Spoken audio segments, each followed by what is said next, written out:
ഇനി ചടങ്ങ് തുടങ്ങാം. എന്റെ ഒരു കൂട്ടുകാരിയും കുടുംബം വരാന്ന് പറഞ്ഞിരുന്നു. അവരെ കണ്ടില്ല. കുറച്ചുകൂടി വെയിറ്റ് ചെയ്യാം. അവരൊക്കെ പിന്നെ വന്നോളൂ. മുഹൂർത്തം തീർന്നു താലി കെട്ടണം.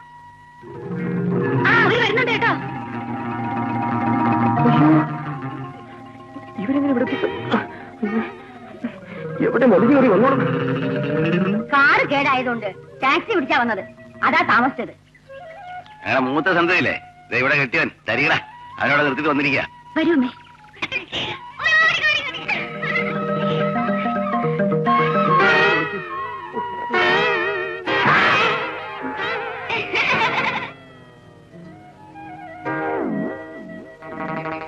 ചെറുക്കനെ കണ്ടിട്ട് രണ്ടാം കെട്ടുകാരനെ പോലെ ഇരിക്കുന്നു. അത് തന്ത്രിയാണ്. അത് ഊന്നിൽ കണ്ടപ്പോ മനസ്സിലായി. എന്നാലും പാവം കല്യാണം നടത്തുന്ന തന്ത്രിയാണെന്ന്. ഓ അങ്ങനെ. അപ്പൊ ചെറുക്കനോടെ ഇവിടെ ഉണ്ടായിരുന്നല്ലോ. ഇത് ഇവിടെ പോയി. ഞാൻ ഇവിടെ തന്നെ ഉണ്ട്.